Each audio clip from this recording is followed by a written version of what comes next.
Thank you for joining a conversation about practicing the words, works, and ways of Jesus. I'm Steve Griffin, and this is Formation Through Following. Hey friends, let's talk about Jesus' story of the rich man and Lazarus. Is it a story of hell, or is it a hell of a story? Luke 16. Jesus said, "There was a certain rich man who was splendidly clothed in purple and fine linen, and who lived each day in luxury.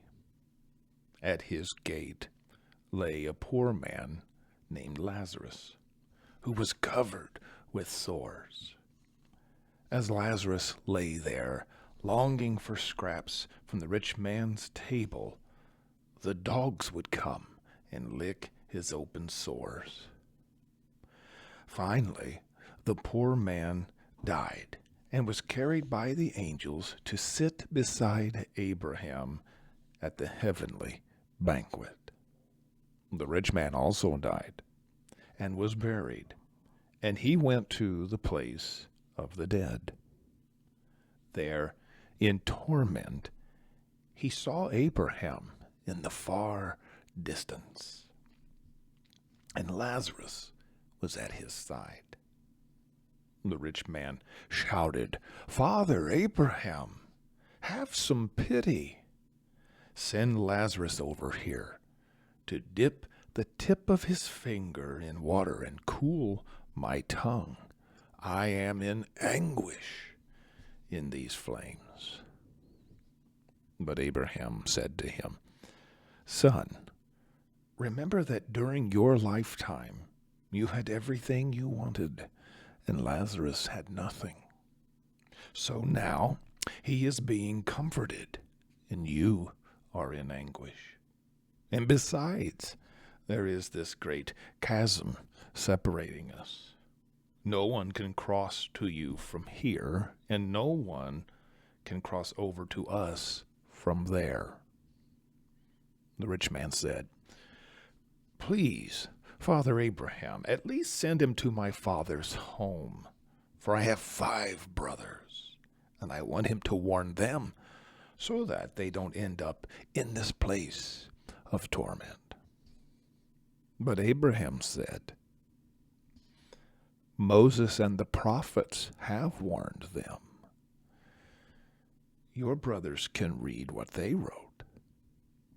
The rich man replied, 'No, Father Abraham, but if someone were sent to them from the dead, then they will repent of their sins and turn to God.' But Abraham said, 'If they won't listen to Moses and the prophets, they won't be persuaded, even if someone rises from the dead.'" What a story. You know, a lot of times, to better understand a story, we need to understand why the story was told in the first place. And so, a little context, I think, will go a long way in explanatory power. What was the specific reason that Jesus told this story? Well, it came about because Jesus had been talking about money. And he had a few parables on money. And at the end of those sayings, he says this: "No one can serve 2 masters, for you will hate one and love the other. You will be devoted to one and despise the other. You cannot serve God and money." And the very next verse says, "The Pharisees, who dearly loved their money, heard all of this and mocked him." So that's the reason Jesus told the story. The point of the story, I think, can be summed up quite nicely by a person named Brian Zahnd. And Brian, in his book Sinners in the Hands of a Loving God, says this: being a Christian doesn't mean I can ignore Lazarus with impunity. Being a Christian means I can no longer pretend that I don't see Lazarus lying at my door.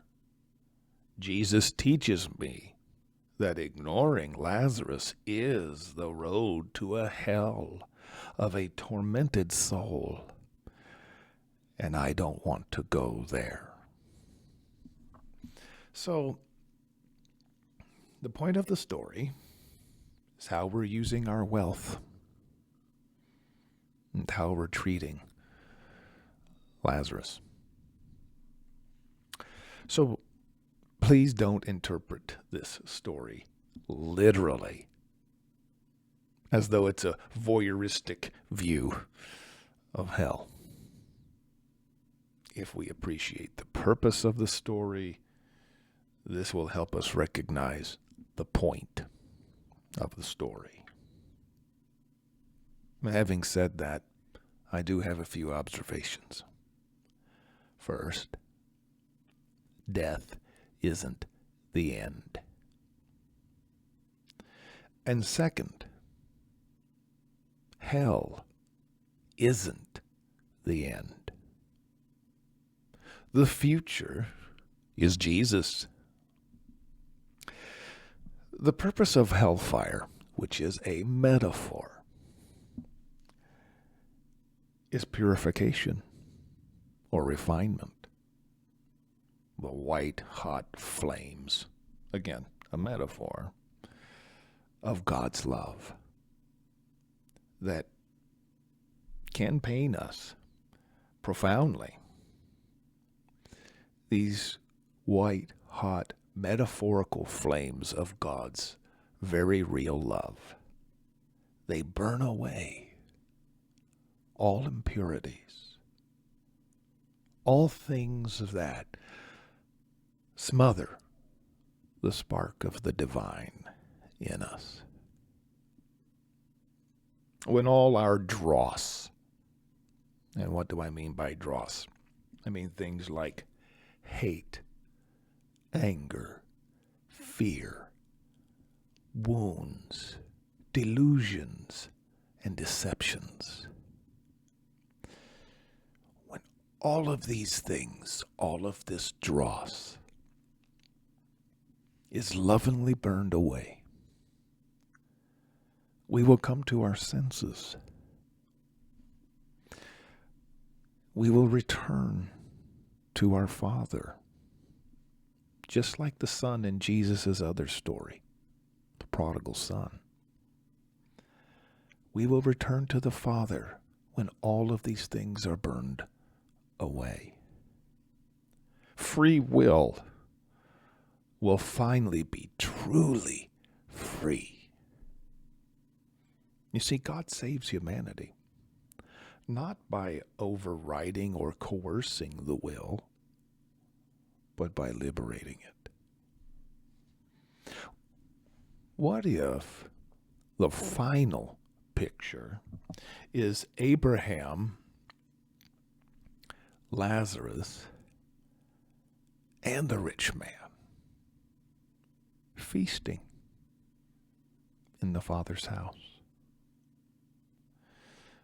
The final judgment of God will be restorative, not retributive.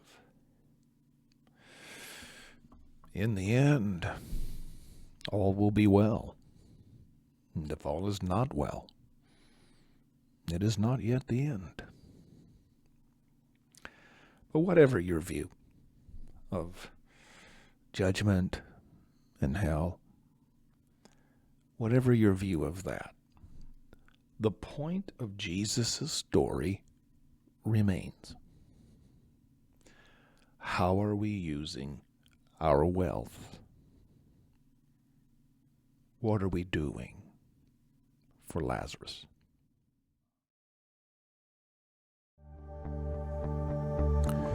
Until next time, show the world a Jesus-looking God.